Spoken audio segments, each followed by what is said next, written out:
Le tribunal d'Evry rend mercredi son jugement à l'encontre de la SNCF, SNCF Réseau et d'un ancien cheminot, 9 ans après le déraillement d'un train en gare de Brétigny-sur-Orge, Essonne, qui avait tué 7 personnes et fait des centaines de blessés psychologiques et ou physiques. Le procès de 8 semaines, qui s'est tenu au printemps dernier, a été une épreuve pour les victimes, a déclaré à l'AFP maître Alexandre Varro. Mercredi, les plus de 200 parties civiles enregistrées espèrent une délivrance, a insisté l'avocat, qui en défend une quinzaine.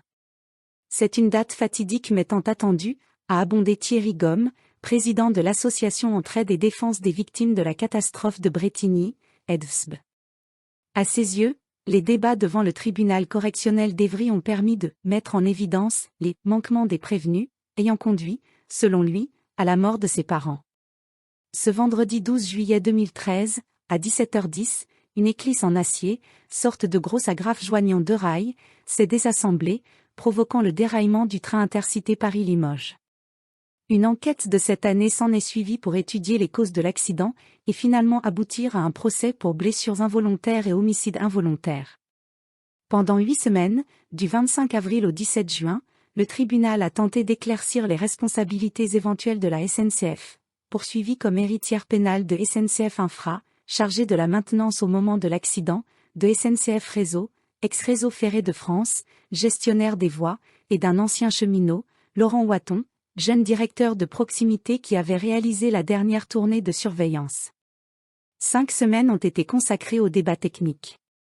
Le tribunal a également longuement entendu les témoignages brisés de nombreuses parties civiles. Comme celui de Stephen C., qui a décrit en larmes la recherche interminable de son petit frère Vincent, fauché sur le quai de la gare.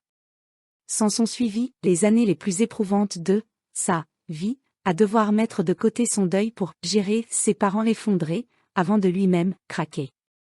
Peine maximale demandée. À l'issue des débats, le procureur Rodolphe Juy-Biermann a demandé de condamner la SNCF, chargée de la maintenance, à la peine d'amende maximale. Avec cette catastrophe, en banlieue parisienne, c'est toute une conception du service public qui s'est effondrée, a déploré le procureur, fustigeant une entreprise dans le déni, qui n'assume pas d'avoir banalisé l'urgence au détriment de la sécurité des usagers. Lui reprochant une attitude défaillante, le ministère public l'accuse d'avoir bâclé et de ne pas avoir voulu passer de temps sur les opérations de maintenance. Pour le procureur, la SNCF aurait dû, par exemple, anticiper un changement de l'appareil de voie mis en cause, réduire la vitesse maximale de circulation des trains.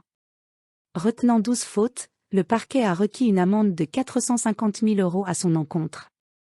En revanche, le parquet a demandé la relaxe pour l'ancien cadre cheminot et pour le gestionnaire SNCF Réseau, ex-RFF, estimant que les fautes qui leur sont reprochées n'étaient pas caractérisées.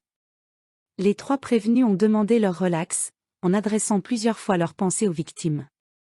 Dans sa plaidoirie, l'avocat de la SNCF, Emmanuel Marcigny, a dénoncé l'outrance d'un réquisitoire incapable de démontrer un scénario précis de l'accident.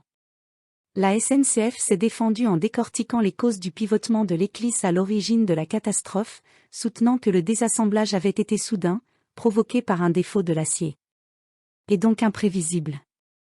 L'accusation y voit au contraire un processus lent de dégradation et reproche à la SNCF d'avoir créé le contexte à l'origine de l'accident.